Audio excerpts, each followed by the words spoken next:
Thanks for joining us today. I'm David Couch with the Kentucky Department of Education. This is our monthly get-together with all of our CIOs and EdTech leaders across the state. Thanks for getting with us this morning. And it sounds like we have someone that probably needs to mute in the background. So I know we have some muters there. They're stationed with that.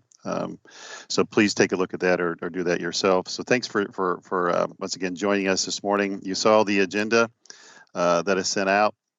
I didn't get any anything from you all about topics that you would like us to discuss today beyond the ones that I identified. But obviously through Go Soapbox, which we now have live, you can go ahead and post anything that you would like us to make sure that we discuss, so that we wouldn't have a chance to prepare for that. But feel free to leave any kind of comments there. And obviously, if you've not used Go Soapbox before, they bubble to the top. And along with, we have a summary of last month's webcast and what I sent you this morning. We discussed the budget some there, so I try not to recover the same types of things, and may point you to that if we see certain things that are already in that summary note. So I encourage you to take a look at that.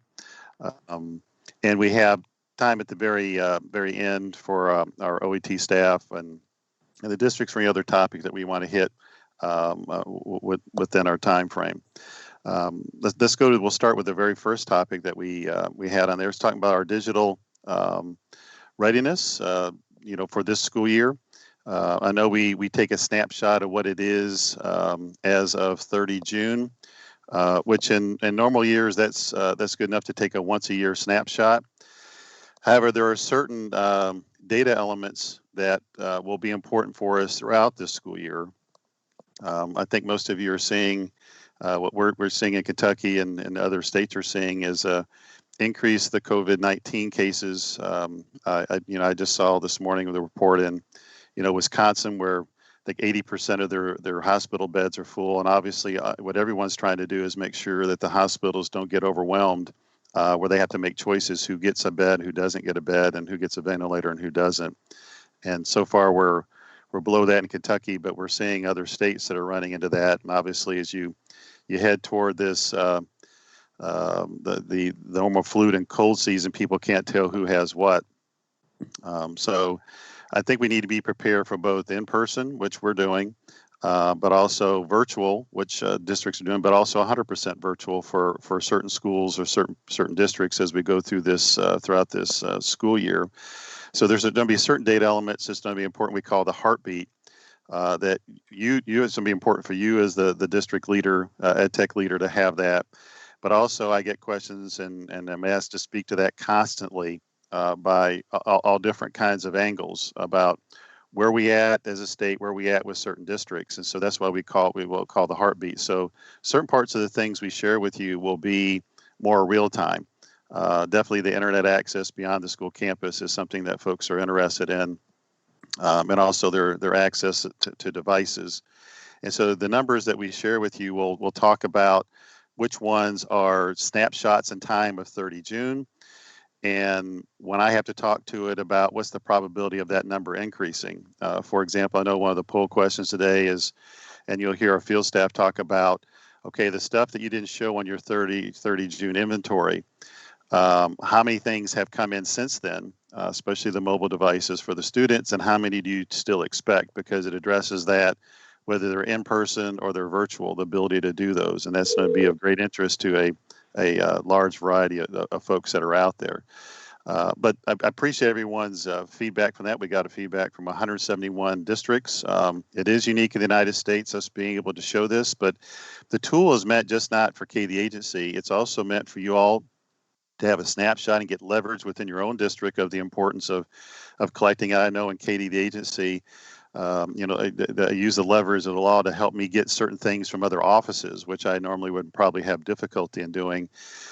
This could give you the leverage to see what your snapshot of your district is, but also to see, and it's a nice tool to allow you to see how you can compare how your district compares to others around you and others around the state. And once again, using his leverage to address needs or to keep going with the good stuff that you have going. So Marty, let's bring up, and we'll just talk through some of the highlights of the digital readiness that we have for this 2020-2021 school year. Absolutely, David. So you should see our screen right now, See it? we just wanted to call out a few points here. Obviously, everyone did an awesome job this year and pushing forward. Our digital readiness is split into two pieces, and really there's the inventory types of questions and data that's collected that all of our district leaders submit, and then there's the programmatic questions that are really just broader overview kind of district strategy kind of positioning. And so we just wanted to call out just a few as of today. Our public report, David, I know we've talked, our public report will be live really, really soon. Don't have an exact date, but it is, it will be prepared much faster than years past, and for all the right reasons, as you mentioned, David. There's legislative conversations, there's funding conversations, and this is a collective effort across the state so that we're all helping each other move our strategies forward. This first one to call out is obviously student-to-computer ratio. This is something that we've tracked for quite some time. It's a part of our master plan work. Which also is reflected in our district level EdTech plans. So we're down to 0.78. Yeah, so let's talk about this. So, and I, have to educate folks on it, is, our goal, if we started back in the early 90s was, 6-to-1 ratio. And then we moved that with our current master plan to 1-to-1. And now you can see we're better than 1-to-1. And people say, well, why are you better than 1-to-1? And so I think what we have seen during this pandemic is, while we had 1-to-1, that wasn't 1-to-1 mobile, is the way I describe it. It wasn't individually assigned, right? Yeah, an individual assigned 1-to-1 mobile. So what we're seeing, while it's not nothing's 100% of 100% perfect, but what we're seeing is a move toward given that there's going to be such an emphasis on virtual this year, and depending on how long it takes everyone, whenever the vaccine gets out and takes everyone to get that, which, it could take up a year just to do that. Being virtual is going to be part of the toolbox for one year, maybe 2 years. So people are going to be very interested in the ability to do that. And so what we're seeing districts doing is moving toward a mobile 1-to-1 versus just a stationary, because the desktop computers that you have in a lab, in a library, and in a classroom are not very helpful during these times where a student can't take that back and forth or take it home at all. So they're just sitting there in the school buildings. So definitely we're seeing a movement toward the 1-to-1. And Marty, what I saw from the data is, and I always remind folks, we had close to 800,000 computers last year, which I would always tell folks that's 8 times larger than all of state government and local government combined. Now we've moved to 900,000. 100,000 jump. Yep, and that was a snapshot as of 30 June, which is important for us to try to capture what has happened since 30 June to address this. That's, the data that we collect shows about 97% of the homes or the beyond the school campus, the student has access to internet, and 96% have access to a device beyond the school campus. And so folks are going to be very interested in the devices going back there. Nothing's going to be 100% perfect. So that's why you're seeing us ask the question that we need to try to get a feel for today and then ongoing. How many more devices do we expect to be on top of this? Is it 20,000? Is it 50,000? Is it 60,000 more? Obviously, we get towards 60,000 more. We're getting really close to a 1-to-1 mobile that we're seeing that are out there. What I take a look at here is just obviously the increase of the Chromebooks has gone up, and what else? What other comments would you like to say? Well, I think that it's important both this last understanding point, a 0.78 to 1 student to computer ratio. Again, that's just a ratio. It's just a number. It doesn't represent implementations of anything yet. But then, so when we look at statewide strategy, really helping develop conversations locally with superintendents and boards to say, hey, statewide, we're at a 0.78 to 1, but maybe locally, we still are a 1.3 to 1. And so let's drive that conversation a little bit deeper. Also understanding the footprint, the digital footprint across the state. Again, 64% of our footprint is now Chromebook.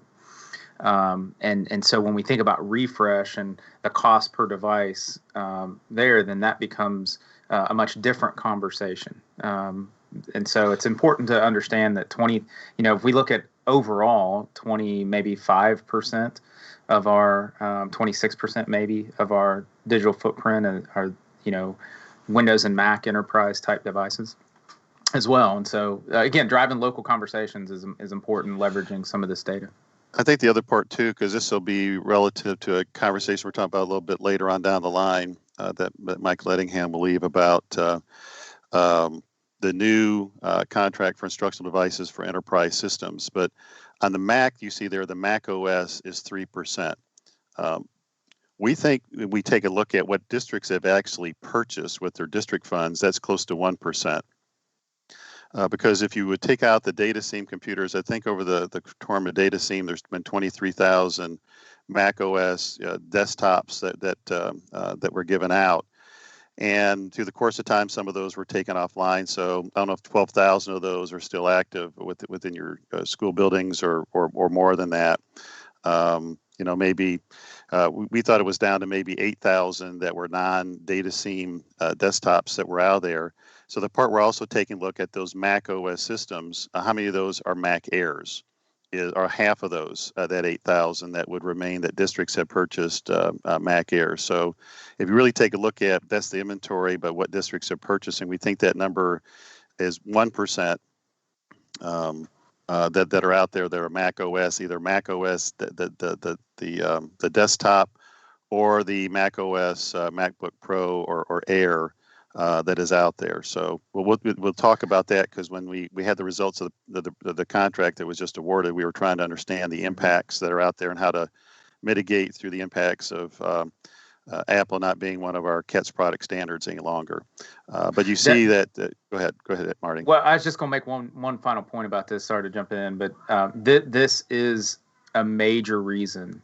Number one, representing all the hard work that's been going on throughout the state for not just response to COVID-19, obviously well before that, but this is part of the major reason why Kentucky, we were able in our public schools to pivot as quickly as we could during a pandemic, is because we've been doing this work for quite some time. We understand the value. And in fact, when we think about access, having a device for every student is a major storyline for us. And I know as you said, David, we're not fully there 100%, but we are getting so close. And that is the first step to access. And then we get into, internet access away from campus. And that's the second most important part of that access equation, because without a device, we can't leverage internet, right? And so I would say the other thing that helps us at the state level is when we found out, if you go back, Marty, to the previous one,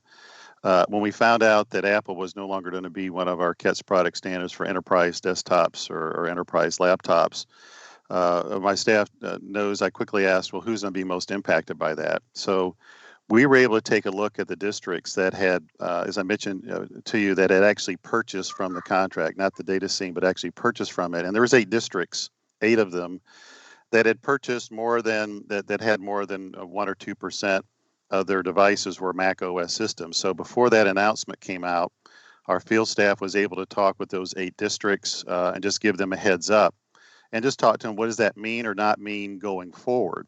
But that's the value of having it just collectively and also individually by districts. Because we got the, a good feel for, as you all do, is what's going on in every district across the state. Oh, they work so much more seamlessly. I love it. Whoa, someone else needs to be. Someone mute. Someone's. We need our muters to mute someone there. Okay, so Marty, you can go ahead. Yeah. And you pointed this out, David, but the next thing that we're looking at in a major way, and we've been tracking this mobile next-gen type of device. We've referred to it in the past. Understanding mobility is where we need to be long-term. Chained to a physical classroom or a physical spot is not ideal is not the best scenario for learning. right? And so it's good, and it's the right thing in some occasions in labs that we need to have. But by and large, the more mobile we get, the better we get. And so we now have over 695,000 mobile devices. Now we're leveraging some big ideas from purchasing patterns there as well. And so, for example, we don't know exactly how many Windows devices are stationary or mobile.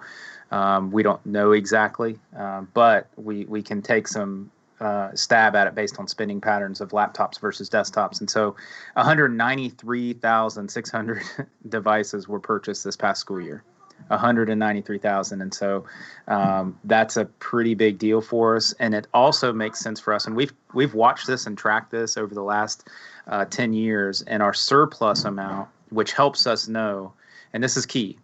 This is something from a leadership perspective that we're all pushing on our district EdTech leaders as well as us, that we can't just keep old equipment and expect it to last forever. We got to understand the total cost of ownership with older devices that we have to work on more. And so when this surplus number stays consistent, that helps us understand that our refresh cycles are staying good and staying solid. And so we've watched that and tracked that across the board. And if you're a district that has trouble at a leadership level surplusing older equipment, then we think we can help in that conversation with this statewide snapshot as well. David, next we're looking at online assessment devices. I don't know if you want to talk about. Well, that's just important for us. We're all unsure of how assessment, especially for the K-Prep testing, will work. For the rest of this school year. Right now, it's a go. It says folks are go. Now, what form will that take? Will it be more formative testing or interim testing, or really will it be a statewide K-Prep like test? But regardless of whether it's a statewide K-Prep or whether it's a more formative or interim, is we do have a much higher percentage. I mean, that's a pretty large leap from what it was, the 19% leap of devices that are capable of doing online testing, and that's still being worked on. Rhonda Sims, who leads that effort within the Department of Education, Associate Commissioner of that Office of Assessment Accountability. So far the feedback is, the testing will go forth with it, but I don't know what form that will be. No one really knows at this time. But the good news is we're prepared, and this was one of the success stories that we had last year. Unfortunately, right before the announcement of such the large, this was our largest, the largest scale online testing success we've ever had. And in comparison to other states, and a press announcement was getting ready to go out the next week, and that next week was that March 10th through the 15th week, where COVID-19 really shut down our state and most of our nation. So it didn't really get the publicity it needed. But the good news is it's capable of doing that in a variety of forms. David, just to push one more time, and this storyline here is a big one for Kentucky. Again, much different than other states, but to understand, and we have districts right now moving forward with common assessments, interim, interval, or predictive analysis stuff. So NWEA, I know my students are participating remotely in some of those assessments, and this is a part of the storyline for us as well. So that's great news as we move forward. It also is a nod to our assessment vendors, who are continuing to modernize our assessment systems to be able to, and that's something we've pushed on with our assessment partners for years, and they're very responsive right now, which is awesome. David, next we're looking at Wi-Fi inside of schools. This is a big deal for us. We're up another 2% for schools who have what we refer to, who have implemented what we refer to as dense Wi-Fi. But also we have a bit of a shift so that those connector, those WAN links between schools back to our internet handoff at a district level have shifted just a bit. And so we have faster connections and faster speeds in between schools than we had last year. Mm. And then the last thing we just wanted to touch on is the people side work. This continues to be a great storyline for us, David. I'm only showing full-time folks on this, but from a statewide reporting perspective, when we also look at our part-time folks who are playing a leadership role for us, whether that's part-time during a normal working day or that stipend work, we have made major progress in this area. It is important for us now. We're at about 946 full-time FTE, full-time equivalent staff members who are playing these major roles of chief information officer, EdTech leader. We have network admins, lead techs, technical support. We have digital learning coaches in this mix, and so this is a great storyline. This, for the first time ever, we also are looking at library media specialists and where that plays in, and we also take a closer look this year at how STLP is playing a role for us. And so we have an increase of digital learning coaches, a major increase. We have lost a few technical support specialists across the state. Our technicians were down about 7. However, our part-time technical roles have increased. We're down in STLP student help desk by 2. And our guess here is that it's hard to implement a student help desk in a remote or a hybrid scenario, and so folks are working through that. Our CIO contract days are up, and we also, for the first time, we have an increase in our district level data quality role. So I know DD Connor's super happy about that. Yeah, that's good news to hear. That's we spent quite a bit of time on how do we get to data quality. Mm-hmm. And one of the links that we didn't have that we knew that kept us from getting there is that there wasn't really one assigned to the district as the air traffic controller with that as one of their top priorities. And you don't get that. You don't get data quality in any organization until you have someone that is kind of one of their things. Just not every individual data system doing their thing, but someone is really pushing for that, the importance of that, and also the data stewards. We have 90 districts that are much like the Department for Data Governance. This can be a very boring thing to say, but I recognize that most of my states talk about the importance of data governance, because data governance helps you get to high quality data, which folks definitely want to see the importance of. I know the digital learning coaches, we had nearly a tripling of what we've had before. That's not to be, it's not surprising, either full time or part time. That's we anticipate that to be for, like say, 1 or 2 years. I anticipate even the next school year being impacted by this, given how long it'll take for the vaccine to get through. And David, our number of part-time or stipend digital learning coaches is increased massively. I mean, it's a huge increase of districts recognizing, and of course our stipend match program that we've implemented this year, which is a huge high five across the state to district leaders, is helping in that conversation as well. In the way that values the technical staff, I know some technical folks are being put in that role of, saying, how do I use, Google Meet or Teams or Zoom, and so that obviously the digital learning coaches can help out with that. And when do I broadcast the whole time or part of the time? So it actually helps you focus in on the technical staff, the ones that more focus on the daily operations, on those daily operations, and so that has helped. And there are districts that never had them before. So go ahead, Marty. Well, I was going to, you mentioned this earlier, and I was going to go ahead and bring this up. And again, huge high fives and shout outs to our district leaders who are helping us with this heartbeat conversation.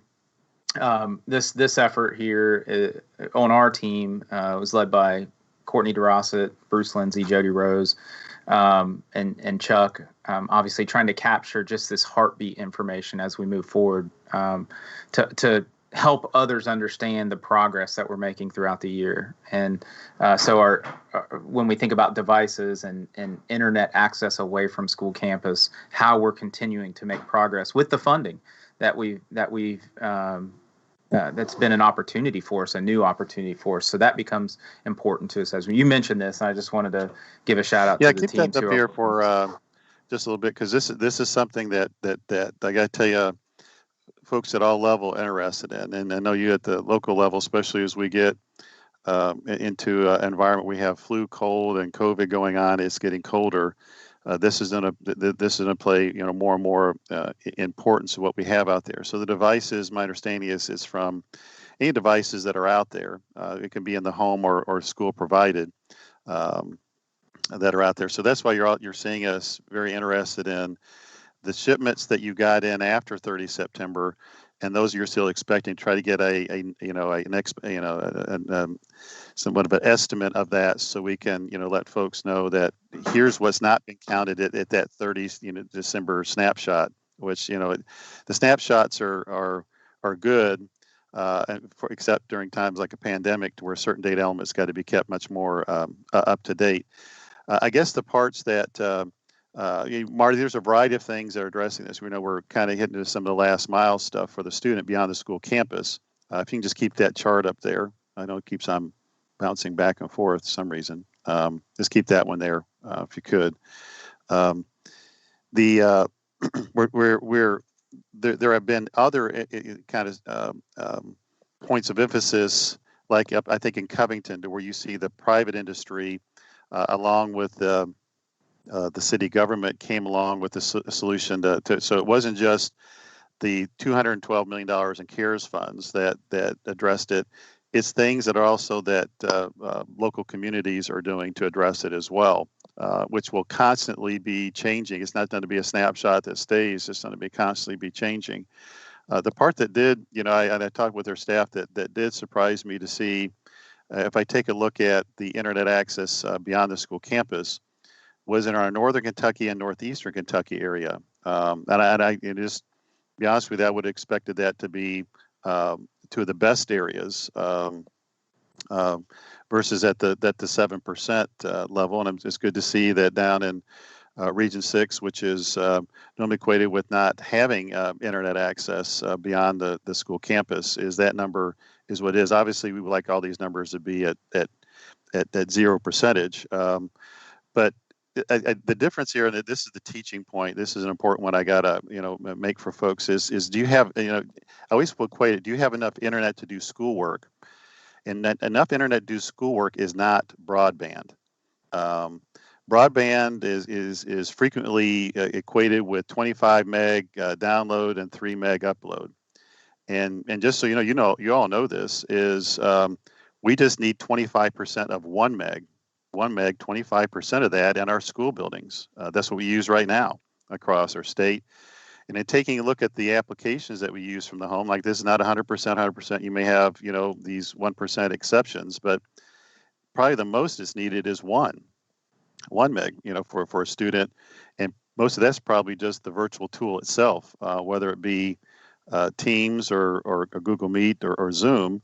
Most of the applications, even if you take a YouTube, unless you're trying to look at the super high def quality of it, you can do it with less than 1 meg.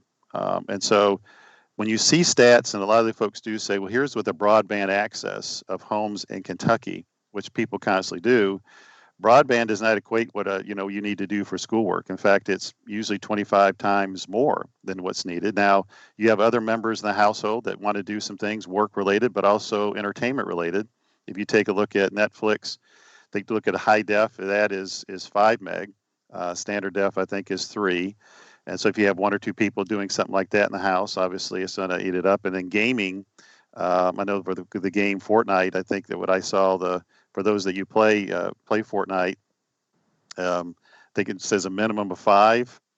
Some may be able to be without that, but they'd like to have 20, 25, and so definitely the gaming requires much more than that. But for school-related types of activities, it's pretty frugal. It's what's needed for, and most of the school applications that have been designed by folks have been very conscious of making stuff frugal, so it didn't take up a lot of bandwidth, and so we see that in our schools by using 25% of 1 meg to do this. So what we take a look, do they have enough to do their schoolwork?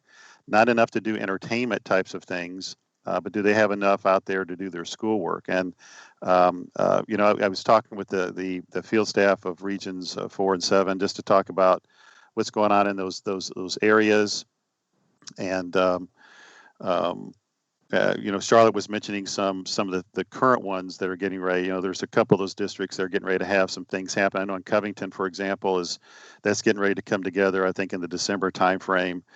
And a few of the other counties that cause that number to go up or have initiatives there to try to address that. But those are the ones that surprised me. So there was some good surprises there.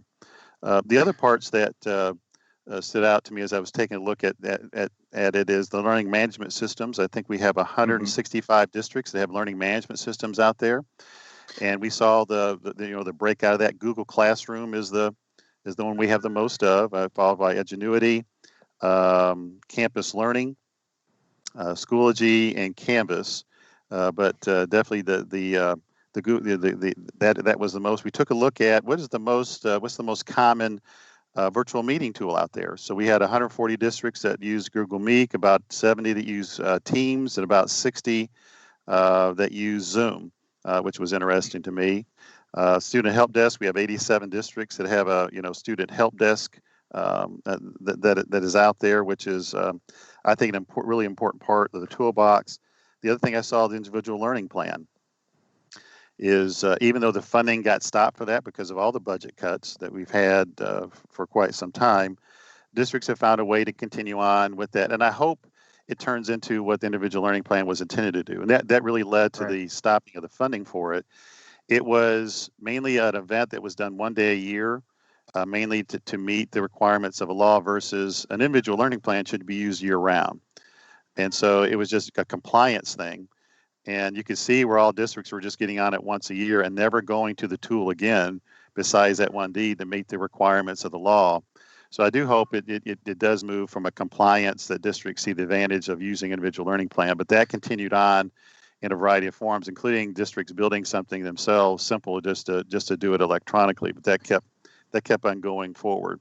David, those are all components of what we can when we think about hybrid, blended, virtual, digital learning. These are all components that when we look across the space, in order for students to have the absolute best learning experience possible, whether that's all at 100% in person or in a hybrid scenario where we're in school a couple of days a week and we're in an A/B schedule, something like that. These are all components that are smart, they make sense, and across the state we've been just moving like gangbusters across, to develop strategies. Like you mentioned, the learning management system alone, we have that as a major strategy for NTI as we move forward, or continuation of learning.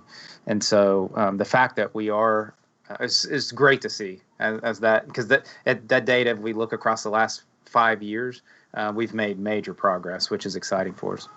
Yeah, the last time I would talk about it is the digital driver's license.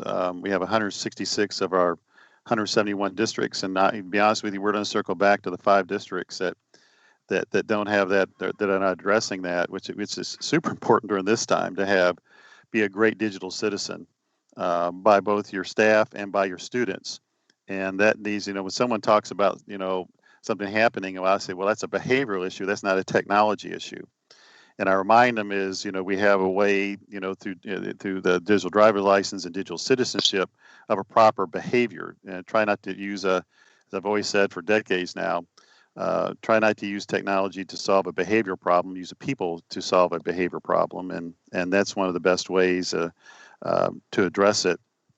The other thing that we'll be rounding this out with, where we'll be populating. Obviously, we have a tool here, but we'll be populating the district by district look at that, which you're familiar with. We'll send you that link. I know our OET staff is in the process now of populating what every district has on the tool that we have available on there for digital readiness, and so you can do your comparison to other districts around you and the statewide averages. But we'll also be for our infographic that we provide, I think in the early December timeframe, right before legislative session. It brings in the Bright Bites data and the Speak Up data. And for districts using Bright Bites and Speak Up, they go far beyond what we're collecting here, because they're using it for strategic decisions internally, far beyond what we have here. But that's always interesting information for us to see, and for you to see how you compare to other states. So those districts that are participating in Speak Up and Bright Bites, you get a good feel for your comparison, how you're doing, that you can use with your superintendent, your board, and all your C-level groups within your organization. David, we target on with Bright Bites and Speak Up those two different cohorts. They're different tools, but get at the same strategy as you mentioned, to go far beyond just counting stuff and to how our students feel about using the stuff and teachers. So we target 15 to 20 districts as a reminder, and each with Bright Bites, and then also 15 to 20 districts we are targeting with Speak Up. Those windows are opening very soon. We want to have those collected before that Thanksgiving break.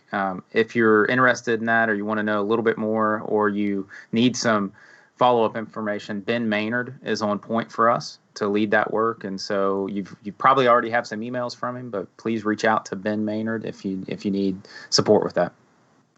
And once again, thanks for everyone participating. And it helps. Hopefully, it helps you all internally. It helps you with comparison. Definitely helps us at the state level. And as we fine tune it, we'll be sharing that information with you.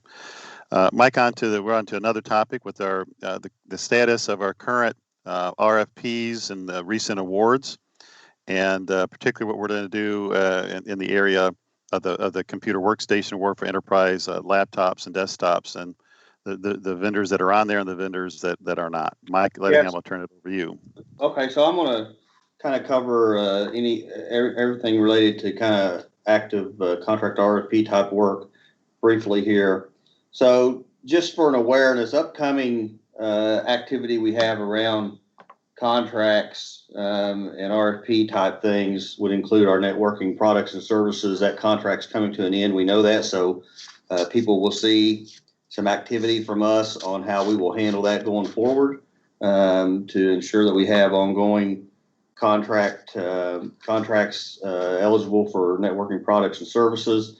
And another one that seems like it's a way off, and I know a lot of people don't pay attention to the details of this necessarily, but is our Kih3 contract, which is how we have our internet services available to all school districts. We will become pretty active in what I refer to as our next generation Kentucky Education Network, next generation internet, K-12 internet. And again, so, districts may hear us talk about that a little more and so forth. It's a little ways off. It'll sneak up on us quickly, and it has pretty big E-rate implications as far as the timing of that. Some open RFP activity includes the school community nutrition point of sale system. That's an open RFP activity where they're establishing a point of sale solution. We're working with our other office on that here at the department. So some districts may be aware of that, should pay attention to what's going on there. Education licensure system, not necessarily a school activity, school operations type thing, but certainly something that all of our educators are probably interested in, that we've got a good system in place where we handle education licensure and all of the associated applications that are related to that. There's a host of applications that are related to that. So that's an open RFP activity. Of course, we have our last mile internet RFP that's still open for contracts to be added to that. And those are optional to be used. Obviously, districts can choose to do other things for how they assist with last mile internet connectivity. And then we have infrastructure as a service. We have an open RFP activity with to secure an infrastructure as a service solution, contractual solution that we can use as needed and as appropriate. So that's an open one. Mike, if I could add something about the, I do want to give a high five to one of our technology vendors out there that responded to the last mile internet RFP, and that's Appalachia Wireless. If I could give a standing ovation and clapping, I appreciate what Appalachia Wireless did with that. They met the intent of trying to get it down as close as possible to $10, as close as possible to unlimited internet out there, and the device at no cost.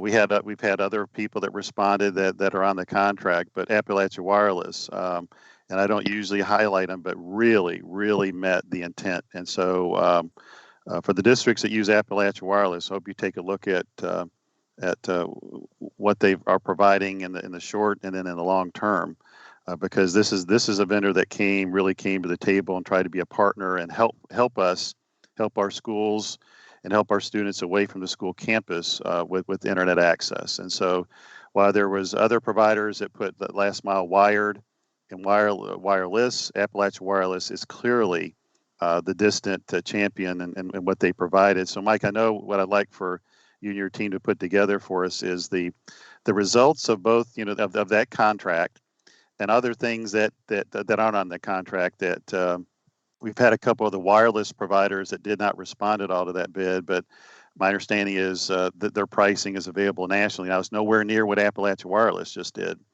but I'd like to put that in a single place to where the districts can go to. Here's the contracts and costs that are available in a really simple form on the new last mile contract and the contracts we've just had, and people can be added to that up till December, as I can recall. But the ones that haven't yet, take the ones, especially the wireless providers that haven't responded at all, at least with their national pricing and conditions, which is, once again, like I say, nowhere near what Appalachia Wireless just did, but just so folks are aware of these other providers beyond Appalachia Wireless. I think T-Mobile's on there, but that's their national pricing. I don't think we have Verizon and AT&T on there yet. So we obviously share out the contracts that have been awarded. That information is available on our website as well. But we can certainly look at trying to add other providers that are out there that did not receive a contract via this mechanism, but we know are available to provide these type of services. So we'll just have to take a look at that and review how we would ensure that we do that adequately and don't leave people out or to provide provide misguiding information. So that's a little bit of a struggle with doing that kind of thing, but we can certainly look at that. So we'll follow up on that, look at that. I'd say take a look at Wisconsin. Wisconsin's done something similar to where they're aware of their state contracts, but the things like the AT&T and Verizon contract, which it's a pricing they have nationally, is they just make sure districts are aware of that. It's not anything unique to their state. It's just their national pricing, which I suspect the two things that we would show there. Okay, so the some recently closed RFPs that resulted in contracts was our server and storage contract. We've shared that information previously. Those contracts were awarded to HP, Lenovo, Cisco, and Dell. So those again, that should not be new information. And then more recently was our instructional device contracts that were awarded. And we want to spend a little time on this one because of some awareness that just needs to be made of how this played out. So the contracts were awarded to Dell, HP, Lenovo, and Microsoft. And as we've mentioned and we've shared out, there was there was two contract Speed and Apple that were previous contract holders, therefore previous product standards that were not awarded new contracts. And so will no longer be considered a product standard. And so with the Apple specifically, and we do have some additional conversations that are occurring and so forth to ensure that districts have an opportunity to address how do they deal with the fact that Apple no longer holds a Kih3 contract and therefore is no longer considered a product standard for the enterprise level instructional devices. And I want to say, David, I haven't even had a chance to talk to you about this. I know there was a conversation that occurred with Apple presented some information. Apple has been sharing with districts some ideas of, I don't know the details of this, of some kind of agreements or so forth for the consumer level devices. I haven't had a chance to look at that yet. So for you districts who have been presented with those requests, look for further guidance on that because I don't really know the details of that at all about what is being presented there. And I want to understand that so that we can for sure provide guidance to districts regarding the ongoing purchases of consumer level devices. As everybody hopefully is aware, consumer level devices are not required to be purchased through a Kih3 contract. They are not considered. We do not have established product standards for consumer level devices. However, we do have guidelines out that do speak to the consumer versus enterprise level devices. That is something that we are reviewing simply because we've gotten a lot of questions about consumer versus enterprise level devices. Some of that sparked by the recent award of contracts. Some of that just, just where people have had other reasons that they have become inquisitive about the difference, how we view consumer versus enterprise level devices. With that said, for the Apple situation that we certainly are all facing with them no longer holding a Kih3 contract, therefore no longer being considered a Kih3 product standard, we do realize that there's districts that have had plans in place and activities in motion, purchasing Apple devices and so forth. And therefore, we are implementing a waiver option that is for sure applicable for this school year for districts that have plans in motion for purchasing of Apple equipment and so forth. So we are implementing a process to submit a waiver that would allow Apple devices to continue to be purchased. And again, these will be reviewed. There will be conditions associated to this that the KEs will share directly with any district that wants to pursue this.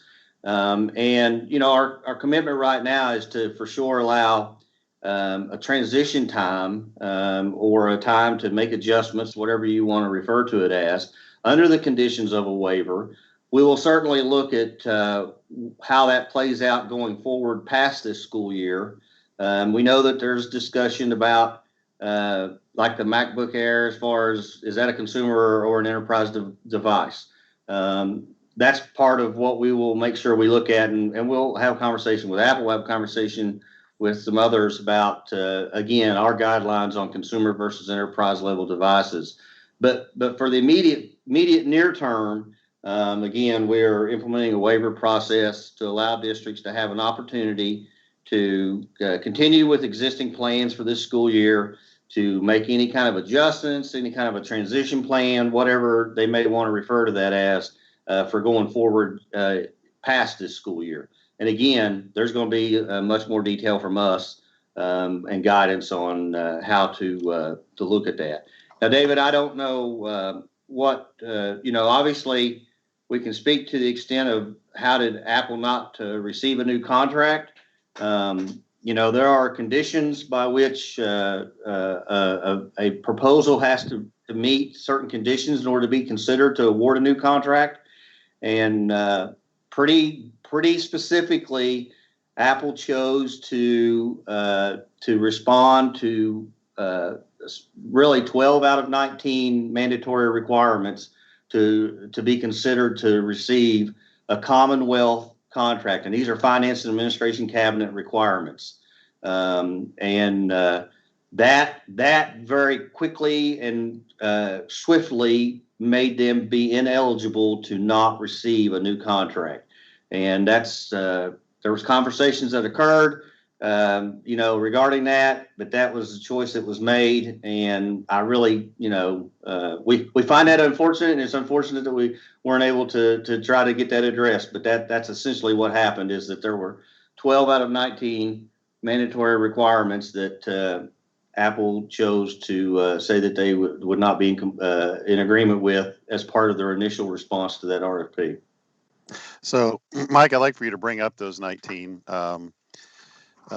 These are the things with any kind of, what we call Kih3 contract or state contract. I call them as basic, and I'm going to use a sports analogy, horse racing one. In order to run in the Kentucky Derby every year, you got to agree to some really basic things before your horse is permitted to leave the paddock and walk to the starting gate and be in one of those slots, those 18, 19 slots for the starting gate. If you don't agree to those, then you don't get your horse even placed in the starting gate. Therefore, you don't even run in the race. And it's simple things. These are not really difficult things. It's kind of like you got to agree to put a saddle on the horse. You got to agree for a jockey to be on the horse. You got to agree the jockey wears a helmet. You got to agree that you're running a horse. These are really basic things. And in the Apple situation, these are things they've agreed to for the most part since 1993. As all the other vendors we have that have Kih3 contracts, it's not the computers. all the Kih3 contracts we have and all the state government contracts we have. It just takes one no. And Apple placed down 12 no's in these categories, these 19 categories.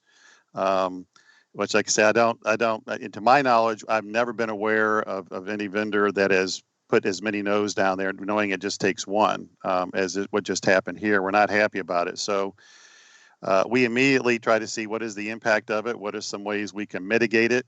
And that's why, we looked at the readiness data that I just talked about to say, okay, if we really take a look at what districts have purchased that are either Mac OS desktops or Mac OS laptops, they've really used their own funds to purchase. It's about 1% of all the computers that we have out there. And out of that 1%, how many of those are Mac Airs that could be used? And I think it's going to be at least half of that, if not more than that, most of the younger students. I know there's going to be these exceptions that we may be down to 4,000 out of the 900,000, could be 950,000 computers that we have out there that are the desktops or the probably more so the MacBook Pros. So we're taking a look at, can the folks that are using the MacBook Pros use the MacBook Airs? Are there a way that, much like we have with Office 365, you can access that service in the cloud from a variety of different manufacturers? You don't even have to have a Windows device to do it. The software that folks are using, is that software up in the cloud, and they could use a variety of other types of devices besides a MacBook Pro laptop to access that. And I know there's some rare circumstances where they're using they bought a Mac OS desktop. It wasn't given to them. They bought it. So it's not what we hoped. I'm be honest with you, and I told Apple this, extremely disappointed in their bid response and their effort. But that, as we use a horse racing analogy, that race has run. Their horse did not get in the starting gate because they didn't agree to the really basic terms and conditions that you see here, the 19. And so not only did they not win, they didn't even run the race. But we do have 4 winners in the winner circle.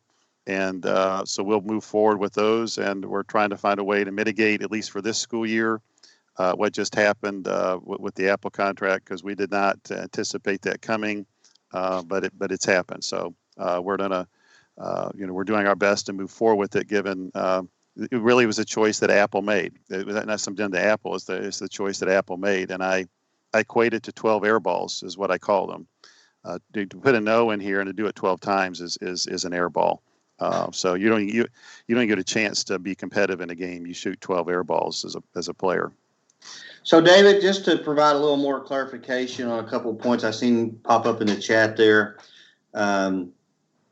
So somebody made a contact about byte speed, and I think that byte speed would likely be. Are y'all still hearing me okay? Because yes, I'm okay, hearing I am. Yeah, I'm here. I'm hearing you. No, I'm not hearing you. I think I'm back. Yeah, you are. You're back. I had some kind of going on, and I'm in the office, so But anyway, clarifying byte speed, I think would probably advise folks that they had issues with submitting their response as far as it being submitted, and just basically presented it. And so I think they publicly have kind of shared that with some folks. And I know a comment came up that kind of spoke to that a little bit. So that's what happened there. We think we never seen a response from byte speed. But on the Apple side, again, I know there was a comment about iPads. A clear distinction right now that we would identify with consumer versus enterprise is a iOS device versus a Mac OS device. However, we do realize that there are likely some bleed over, that it's not necessarily that clear of a distinction between consumer and enterprise. And it's the same thing on the Windows side as well. There are definitely devices that there's a gray area of whether it should be considered a consumer versus an enterprise device. And so we certainly want to provide some better guidance, clarification on that, so that we can avoid just people not being sure or confident about how they need to look at that whole topic area. Hey, Mike, if I Yeah. can, I would love to, with what you just said, because you said that perfectly. I want to connect that to a comment that was made in Soapbox. We have a duty, and you're leading the effort within our office and statewide to make sure that we identify what the contract was targeting, enterprise devices, right? Which we've articulated very well and said multiple times. No one is, and I'm connecting it to a comment that was made in Soapbox. No one is trying to find a loophole for anything. We have a duty to identify what the contracts are for and not for. I don't know if you want to say anything else about that. No, that's absolutely right. I mean, I think it's a good point, Marty. I mean, I think folks need to, and the situation that has we've been presented with provided a little more attention to it, and that's and so our responsibility is to respond and react to that accordingly, and that's what we're doing. I think besides that, sorry to interrupt there, is Mike mentioned the upcoming bids that we have. All the bidders have to agree to those 19 things to have their horse move from the paddock to the starting gate to even run a race. And all the existing Kih3 contracts we have in place, the owners and the companies have agreed to all 19 of those. So all the contract that we have awarded way beyond the workstation ones they agreed to, and all the ones pretty much in all of Kentucky state government have to agree some of those really basic terms and conditions. So, we'll move forward without it as a product standard. That's why we're looking for ways to transition. People use certain software. How can they use it on a different platform going forward? And that would be our intention. As Mike said, is the waivers. We'll have to find some way to finish this school year. But part of those waivers we'll be discussing, the future. How do you move off of that and do that a different way?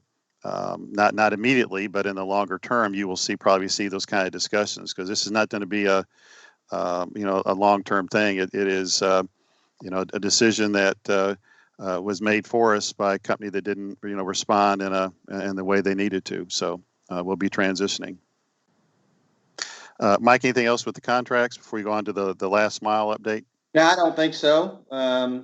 We can transition and speak to the last mile internet connection to our eligible K-12 students. Specifically, I'm going to hit on, and Amy, you pulled up the last slide, so I'm hoping you're prepared to pull up this slide as well. If not, I will.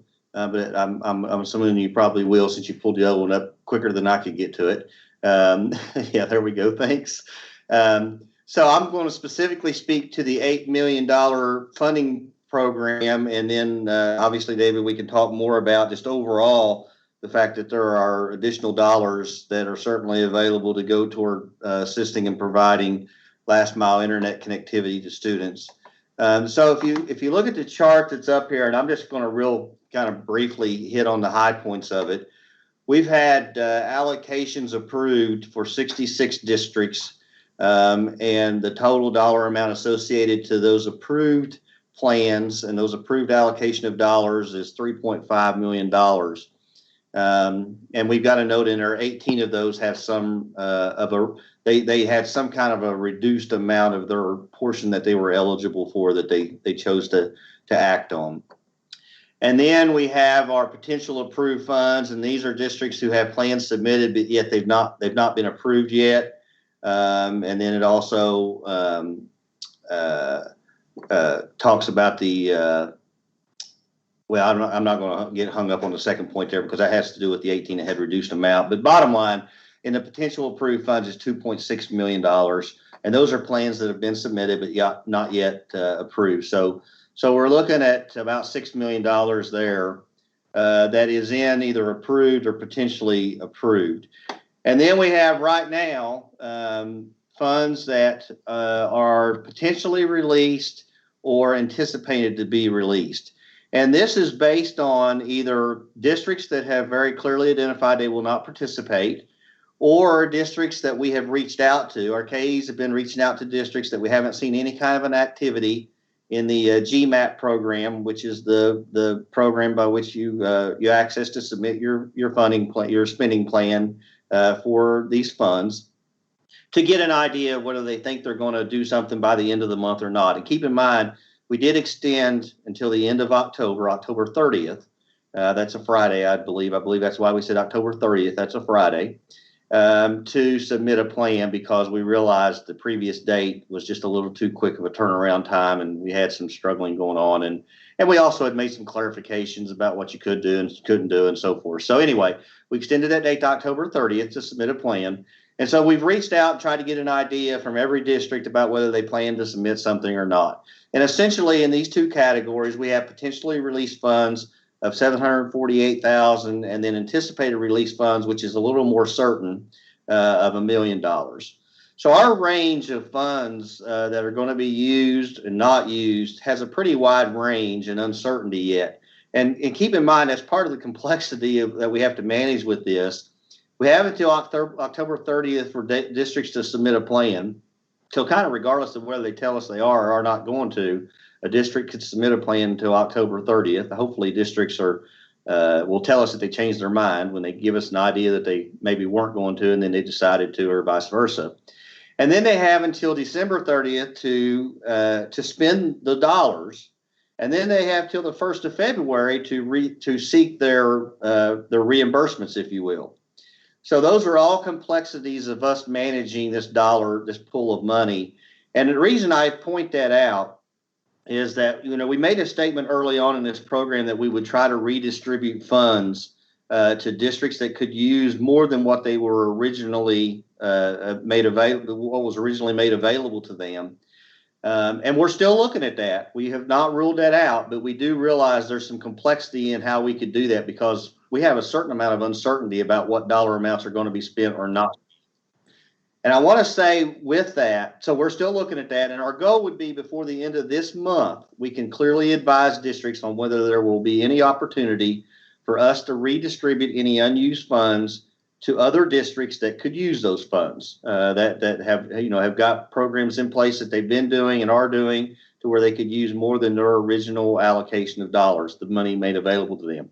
But I think also very importantly, and David, I'm going to let you speak to this part a little more specifically, is that our intention is to use those unused funds, and we certainly have to go through some hoops, if you will, about what our options are, we can do and can't do, is to use those funds for other things, the unused funds of the $8 million, on some other things that would be beneficial to all districts, and specifically in helping us address the budget cut and so forth. So that our intention is to maximize these dollars one way or another within the constraints and the parameters by which we're able to do so. So, David, I'm going to let you speak to that. Okay. And we can circle back to the bigger pot of money as well. Yeah, so let's talk about in totality, districts have had, $212 million that they could use to address this. The last mile, I call it beyond the school campus, and even on the school campus for $204 million of that to beef up what you need to do in the school building for in-person instruction, and even the parking lot area for that could be used for it as well. I can tell you the intention of the $8 million was mainly beyond the school campus. It was try to get as close as possible to the student beyond the school campus. We were very open and still are open to being used in the parking lot and there's specific situations that there is nothing closer to the home than the school campus, but it was never intended to be that was the sole solution, was the parking lot of the school building. That was as close as you ever attempted to try to reach the remaining students that you had. It could be part of the toolbox, but it couldn't be, well, that's the solution we have for all the students beyond the school campus. So we were always open to, allowing that, and even allowing you to make provisions for the previous costs that you've spent since March 1st, but you had to show that you had done some things to try to reach all the students that were remaining. We talk about statewide average is about 3%. There's about 15 or 20 districts that are way more than 3%. Now there's probably 5 of those. Looks like they're doing something to quickly deal with it, but there's about 15, and they're spread throughout all the state, almost equally. You don't see it in a certain section that are far behind, and even counties touching them are far ahead, which I'm trying to understand how a county, can be so far behind, with every county touching it and every county touching those being, far better. But this would be a way to try to address that, and it wasn't just a have them come to the parking lot, which once again, for a small percentage of students, that may be the only way they get it, and there's nothing that comes closer to the home to get in place. But there was a variety of money, like I say, the $212 million that could do this. The big limitation, and we knew this immediately, the $8 million was its December 30th cutoff. And even on the day that this was announced, that I announced it to you all, I talked about that the money can't be used to pay for costs beyond December 30th. I knew immediately when we found that out a few days before it was announced that it really inhibited. I have no doubt that all $8 million would be spent if the money could be spent on costs beyond December 30th. But much like most things, it doesn't matter till it matters. And folks taking a closer look at what it can and can't be spent on, and realizing it really can't, pay for costs beyond December 30th. Obviously, the other CARES money can be, the $204 million of CARES money can be spent on that up to September of 2022. But I understand that, there's a portion of those that may already been allocated. It's tough for you to get a portion of that to do this service. So as we take a look at the money that's left over, as Mike talked about it, I know we've asked for what districts could really move on it quickly, and understanding all the limitations. It has a 30th December cutoff. It can't, not one dime can be spent on it beyond the December 30th. Do we offer that to other districts that can fully take advantage of that with all the conditions I just said? It's not just to put in parking lots, to beef up your school parking lot, but it's really trying to reach, to the home as close as they can get it. And could we really turn around that quickly with all the bureaucracy that has to happen with, getting identified, getting it approved by everyone within the district, and then actually spent within there? So that's still on the table, and there may be 5 districts that we recognize that can, still take advantage of, still want to, and with all those conditions on it. As Mike mentioned, the other thing is we at the end of the day is, we've already made the state budget office aware of what we see. This looks like it's have a high probability of being spent and what's not being spent. One of the things that I identified, Mike will talk about here, I hope you do after this is done, we get finished with this, is what we anticipate the KITS offers being. If you take a look at the summary notes that I sent to you, we anticipated, because of the 8% budget cut, the KITS offers this year being reduced from $21 to $17. So I'm going to try to, I'm trying to find a way to minimize that, to maybe make it, instead of 21 to 17, 21 to 19, by utilizing and understanding we have to take a cut, is utilizing a portion of it to pay the costs of, for example, services that we know districts have been broadcasting out from their classrooms to homes, since July, August, especially September and October, to get credit for doing that, which reduces, the budget cut from, 21 to 17 to 21 to 19. Now, the folks that were making aware of this may say, no, we want it all back. We have something totally not related to K-12 we can use it for, that we want to use it for. It was just meant to get, and provide services as close to the home as possible. So that's the unknown parts of it. But we wanted to give you an update on where we're currently at with spending it, and with the limitations of it. This always had limitations of it. And these are really unique times, as most of you know. In the past, districts getting involved with paying for internet service for the home is something I, strongly discourage, and we discouraged it since 1993 of districts getting into that business, because it's really difficult to disengage that, especially if you start doing it, and it's difficult to pay for that. But we've never had a pandemic like this since in my time, in the close to 30 years, and obviously it's been 100 years since we've had a pandemic like this. So we recognize this school year, and perhaps the following school year, is going to be like none other in our lifetime. And so this is an exception period to try to reach those students as close as to their home as possible beyond the school campus. So we'll keep you informed on our success in doing that. And if it's even possible, let's say we have 5 districts that really could take advantage of it, understanding all those conditions with it, the shot clock that's on it, or if we could not benefit all districts across the state, and get some credit for services that we've been doing that normally don't receive a budget cut, but get financial credit for it. So it reduces the financial impact of the offers of assistance to all 171 districts.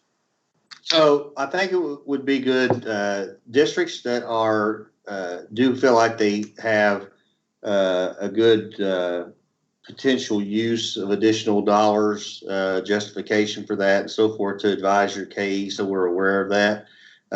And then, like I said, the Ks have been reaching out to districts that have not submitted a plan yet, or have not yet submitted a plan, to try and get a status of whether they intend to or not. And again, we know that there's some dynamics associated with that. That there's, there could still be some questions over the next week whether a district does or does not. But that deadline to submit that initial plan is October 30th. So we will have a little bit more certainty of where we're at that point. Go ahead and speak to, you mentioned the offers, David. We are going to go ahead and move forward with the first offer at $7.50. We realize that's less than the $9 we projected, and that's because we have unknowns yet about how we're going to deal with the budget cuts. So, but we do want to go ahead and move forward with this first offer. So we're going to move forward with the first offer of $7.50, knowing that we can adjust our second or third offer to be higher than we originally projected them to be, which originally the projection would have been the second offer at $7 and the third offer at $5. So we'll certainly make adjustments, and one of those hopefully will be a higher dollar amount. I feel pretty confident that one of those will be a higher dollar amount, so we can get back up around 19 and maybe even up to 20 or 21. I say that, and David didn't say that, but I will. But 19's our goal, to get back up to where we don't have a budget reduction more than down to $19 per ADA. But we're certainly going to do all we can to make sure that the offers are what they can be, and that's essentially what I'm wanting to make sure I share. The last thing I want to say real quickly is regarding E-rate. Obviously, E-rate filing will be coming up. It's always something to be paying attention to. There has been a lot of discussions and activity around the E-rate program, so we'll keep people advised as things we hear that are being discussed. I don't expect any kind of big revelations of anything to do with E-rate. We do have, I think, a handful, and when I say handful, it may be one hand, not two, of districts that we still don't have their letters of agency, which are essentially required for us to do a statewide RFP on behalf of all school districts and have eligibility for all school districts. So that'll be required as we move forward with our networking products and standards, which will have E-rate eligibility, obviously. So if you haven't got that in yet, I know you probably already heard from your CATS engineer about we need to get that in. So I think that's all I have. How many more of those we need, Mike, that we don't have in yet? A handful, like I said. Okay. I'm hoping. I think it's all like one hand, not two hands. So yeah, it's only a few. And I believe the ways to circle back, the reimbursement for the $8 million is once we've approved their plan, they can probably start applying for reimbursements, right, for the $8 million? Yeah. Yeah. So any costs that have been spent on that. The school report card that went out on Wednesday, I always want to remind folks the school report card has three components of it. And it's mainly focused in on students first, parents, school staff, and then other folks in the county that are closely connected to the district, and then last media and researchers. And so we find is the folks that are most interested in that call the third part. There's three parts of it. There's the one you see, we have a company called Bright Bites do. There's a second part called our Infinite Campus Parent and Student Portal, and the third part is Open House, where we mainly point researchers to. The second one, the Infinite Campus part of our student report card, is probably the most valuable to parents and students that are currently within a school system. On the first part is probably most valuable to parents and students they're looking to move or relocate and just trying to find out about a school district is the easiest parts that I put on it. But I always want to remind folks, Infinite Campus, and I take that for granted, the parent and student portal has the real-time information and near real-time versus the school report card, which has annual snapshots of a lot of that data. But in totality, it's can be a pretty powerful thing for parents to see how their school's doing compared to another one, and within a district. And so once again, the target of it is not for the press and researchers as the primary consumers of it. I always remind folks it's for our student, it's for our parents first, it's for school folks to do some comparison with their own district, and then folks closely connected to the district, and then lastly, the press and researchers, which we sometimes get that flip with people, putting them at the top priority when we want them to have access to it, but they're toward the very bottom. Actually, they're at the bottom of that. So I appreciate all those that provide the information within districts, because that covered a wide range. The technology portion is just a really tiny portion, and within that school report card, there's tons of other, probably 95%, 99% is other kind of information related to it. So we appreciate all the parts of your district that contributed to that. Going forward, obviously, it did not have the assessment and accountability data in it, but it had all the other data elements in it that are up to date as possible. The financial piece of it comes out in the April timeframe, and we didn't want to crunch that in just like last year to try to force that in. It made more sense to do that in the April-May timeframe. Last item I have on here is and I do want to circle back to Go Soapbox. And Chuck, just a kind of a heads up, I'll give you a chance to see if we got any feedback and talk about the importance of feedback about the devices and what we're going to go forth with. And then Marty just heads up, we're going to show the poll result questions that we have so far. But Marty, I'll have you first of all talk about STLP. And if Jeff's on here, you want him to speak about as well what we're doing with regionals and perhaps state. We do recognize, much like everyone, the pandemic has so many unknowns. My favorite, 9 days, 10 days of the work year are related to STLP. By far, they're my favorite. Along with some of the other events that we do, at the state level, with districts, those are my favorite. This interaction with the districts, this interaction with you all, those are my favorite days. But we recognize, during the pandemic and the unknowns and most of you have been to STLP events before, of how closely crowded we are in with an event. We don't have the entire building, but we have a good margin, and the students are side by side, and it was just the difficulty with getting spacing, for a regional at a university campus and all that what it would entail to do that. And so, our move is having to adjust both what we're doing regionally and statewide is something we're going to see. My counterpart with career and technical education is faced with the same thing of doing a virtual component. I recognize most folks and organizations that are trying to plan out in a very difficult time pandemic, are faced with the same situation of trying to be safe, but also trying to be smart and try to still keep on doing what you're doing. So Marty, I'll let you share what we're doing with STLP coming up with the regionals. Thanks, David. And this is a perfect time for us. And I know Jeff is on the line, and we're ready to share how STLP is moving full steam ahead. Jeff, before you go, I want to make sure that we connect STLP to the work that students are engaged in right now. So we always say, and Jeff does a great job of championing the ideas that STLP is not a pulled out separate program. It is what our students are doing. Every student who is creating digital products right now has an opportunity to participate. And so we're excited about that. It is a vehicle for us.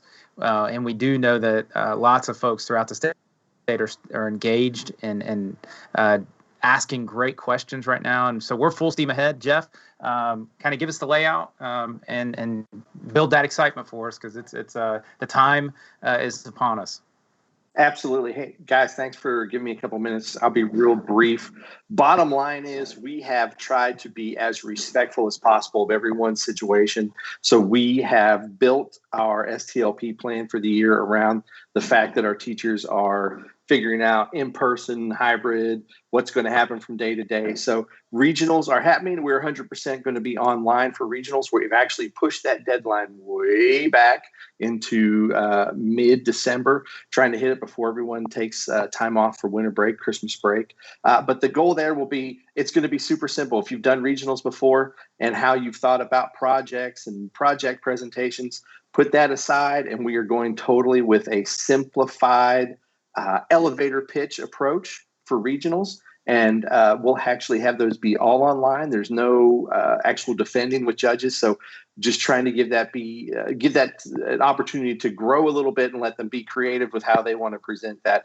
And then we'll be looking down the road once we get past level 1 there with December with our elevator pitches to our level 2 projects. And that's where we'll start seeing a little bit more normal back to how we maybe have done it at state before. So again, lots of ways to be creative, lots of ways to be flexible. We've got your teachers and your students in mind. If you haven't jumped into STLP yet, you've been hesitating because you're not sure, think about it this way. One of the benefits is we don't have transportation costs. You don't have to pay for subs this year, and it's all digital. You don't have to so much as buy a 3-sided board to help support STLP with your school.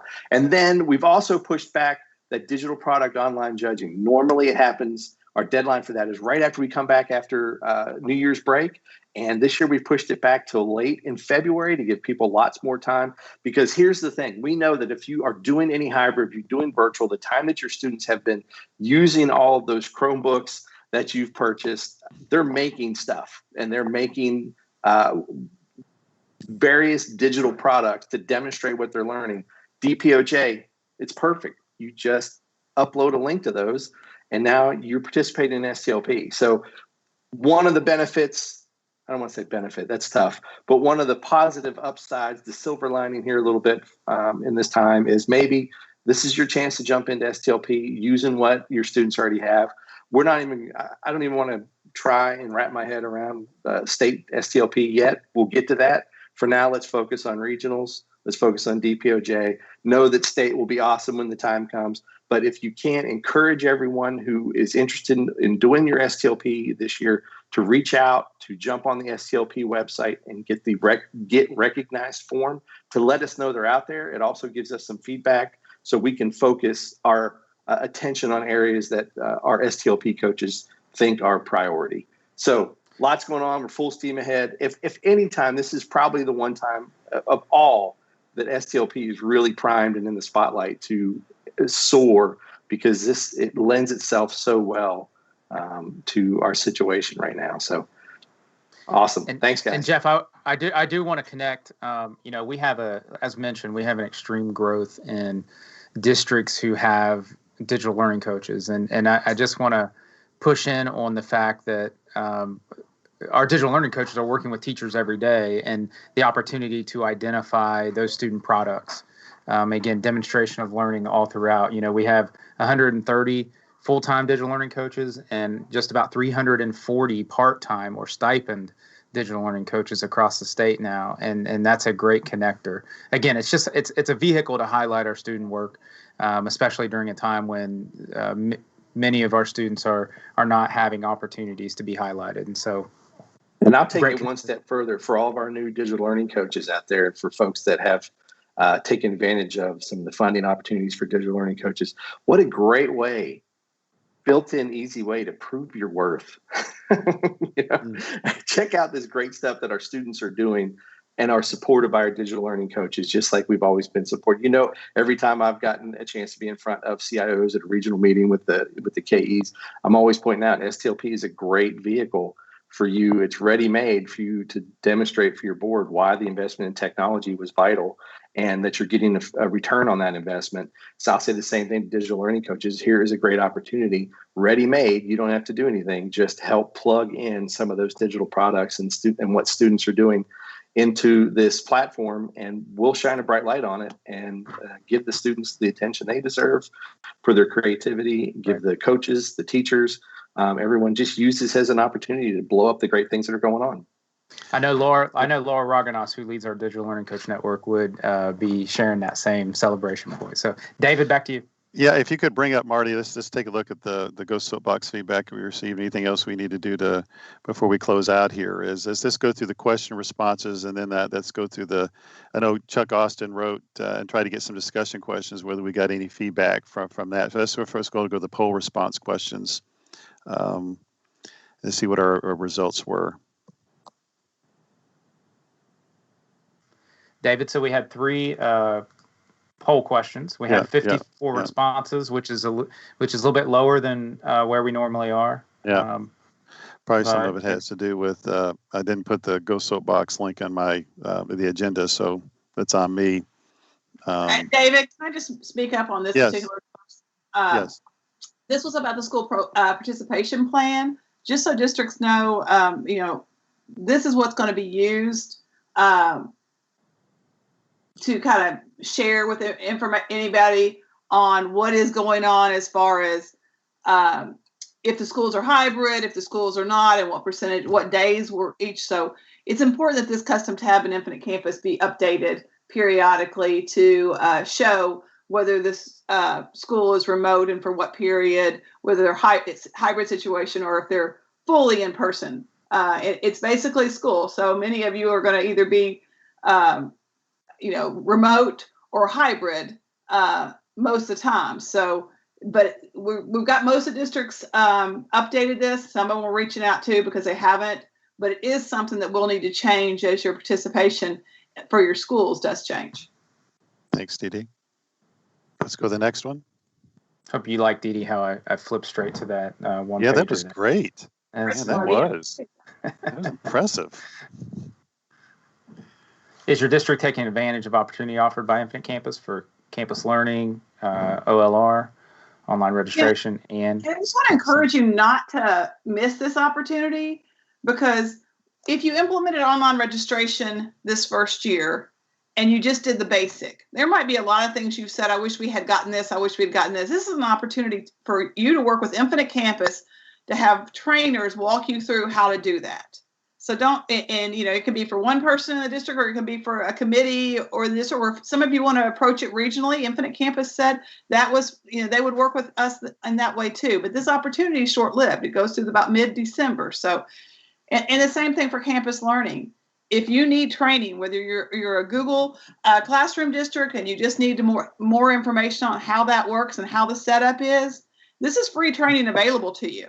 But again, it's something that you need to take the initiative to respond back if you've got a case already created in Infinite Campus, or if you're new to either one of these programs and you want to take advantage of it so you can take advantage of the offering for year 2, then go ahead and sign up to take it in with campus. Go on to 3, Marty. You just have that queued up. And I know, Dee Dee, I saw in your note ahead of time that our normal summit that we have in March is not going to exist. So Infinite Campus is offering, this kind of thing at no cost. Is this what you were talking about in your note? No, this is something different. This is to replace the Infinite Campus interchange. It's just normally. That's what I was talking about, the summit, the interchange. Yeah, that's what I was talking about. It's normally in November, December timeframe. There is a cost associated with $499 per district, but that's unlimited. People can participate. So you can look at the agenda and have people just participate in one session for the whole time. But it is an opportunity to get a lot of training at a low cost. And, if you sent one person to interchange, it's probably with travel and everything costs more than this does. Yeah, I call it the summit, and I got the date mixed up. It's not March, it's November. I was thinking I was winning that, but that's a great event, the interexchange. So this is the give point on that to take advantage of that. So just make your folks aware of that transition, that there's not going to be a interexchange or IC summit, that we'll be doing it this way. So Chuck had some questions that he asked that we're trying to have the field staff work on. And Chuck, I don't know if you want to give him more emphasis or direction that we're our desire to get the heartbeat of the internet access and heartbeat of just a feel for the devices that have already come in September 3rd, after September 30th, are expected to come in. Yeah. Well, and before I do that, David, because I absolutely want to plug that, man, I got to be a cheerleader for just a second, okay? And I got to send out a huge word of encouragement and pat on the back to our EdTech leaders that are on our webcast today. We all recognize that the digital divide is really and truly, it's a community issue to resolve. And what I mean by that is, I define community as, public sector at the federal, state, and local level, and the private sector, at the national, state, and local level, as well as, our consumers at home. Everyone has a responsibility to resolve or address the digital divide. And I want to continue to emphasize, and David, I know we talk about this a lot internally, that it never has been and it never should be K-12's sole responsibility to resolve a lot of the issues that we continue talking about and we continue working through. But that being said, all this data that we've been collecting and all this data that we've reviewed today, to me, the great story that it continues to point out is that our EdTech leaders and our school district leaders not only are doing their part, but they're going way above and beyond, all right, to just ensure that every child has the access they need to close the gaps as much as they can when it comes to access away from the school campus, as well as ensuring that they've got a device to connect to the learning environment. And, even in the midst of this pandemic, in the midst of budget cuts, contract issues we've talked about today, supply chain issues that are impacting delivery, federal funding sources that have some crazy requirements wrapped around them, David, as we talked about, December 30th. I just want to point out to our EdTech leaders, you guys are making such a huge difference. You're making such huge progress. And a lot of the infographics and the data we've shown today continues to support that. So in spite of all the chaos, in spite of virtual fatigue and everything that everybody's walking through right now, you guys are making such a difference in the lives of all these students. So that being said, we've got a heartbeat collection point that we're going to be doing for the next couple of months. And that's really our opportunity as a state to demonstrate that we, as in K-12, are doing our part. All right, we're moving this ball as far as we can move it as public education. And we're going to be tweaking that, for the month of November, because part of what we're also hearing is, as I mentioned, some supply chain issues. And we've got some folks that they've had devices on order for a while. And even though that they're not necessarily part of what I would call our Kih3 enterprise contract structure, we're going to see what we can do at the state level to help put some pressure on some folks to help resolve some of those issues. So, I just ask that you guys keep up the good work. We know it's hard. We know that people are tired, but you're doing such an awesome job, and we just appreciate your efforts. I just wanted to leave folks with that today, David. Thank you, Chuck. Well said. I think that Well said. I think with everyone, it's pretty amazing what all of us are able to do and push through this time. And it's just as I say, with our OET staff, I miss having a team huddle and seeing folks here, and then doing our regionals, which is my favorite thing to go out and do, but we're still pushing through it. I hope it's calmed down some for you. As we were finishing up last school year, we probably didn't get much to prepare for the beginning of the school year with all the unknown. I hope it's calmed down a little bit, and you have the strategies and how you're going to handle back in person or back 100% virtual or a higher percentage of that going forward this next school year. This is not, like I say, it's not going to be like anything we've ever gone through. It's a marathon race. It's a couple marathon races, as I put it at the very beginning. You finish one, and then another one started. We've started another one at the very beginning of it. And I think we've done all the things we can do to prepare as well as we can prepare. There's things obviously we can get better at. But I do appreciate, Chuck, thank you for just thanking folks in districts of, I'm sure it looks aggravating. I got all this stuff going on. Why do I got to share anything going on? But there's so many people interested from so many different levels with good intentions. And it is helpful to have that. But I do appreciate our OET staff that are on here today greatly. Appreciate what you all do, and appreciate what the district, our district EdTech leaders are doing. Even though you may not get the pat on the back every day or at all, it is making a huge difference. And the things we do behind the scenes are mostly unknown that we're doing them until they don't work. And thankfully they've worked pretty well and at high levels during this time. Hopefully that continues on for the rest of the school year. Do we have anything that came up in Go Soapbox that need addressed before we close out here? Not just the questions, but percolated to the top that maybe our staff's already been responding to that I need to before we sign off. And David, I think there was we've responded to pretty much everything. I think Mike gave a response on any update for first offer of assistance, so we talked about that. The only question that I'm not sure we addressed is, do we know a timeline when we'll know the sales and service agents for both Dell and Lenovo who were awarded a contract for enterprise instructional devices? And I'm not sure Mike mentioned that, but that is the only other thing.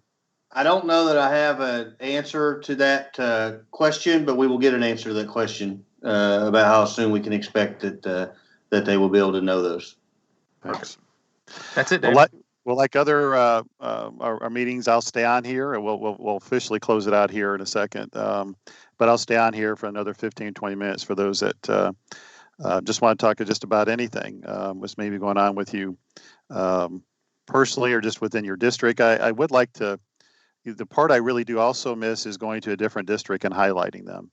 I greatly miss that to interact just not with you, but all the parts of your leadership that you have in your district. I'm trying to think, how can I incorporate that into something we're doing with this?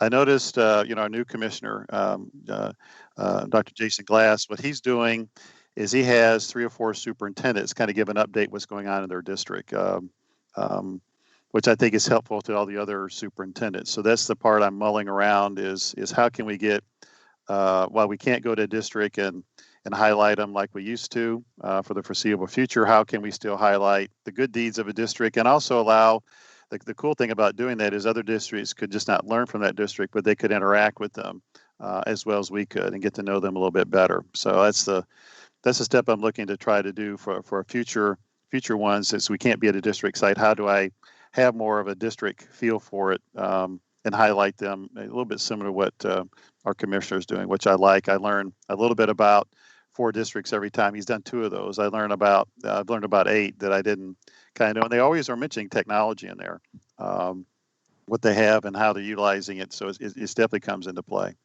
Well, thanks for those that joined us today. I can say as after I sign off here and we had the official closer with those watching YouTube, I'll hang on here. So once again, thanks for all what you do for our students and our teachers and our school leaders across the state. See you next month.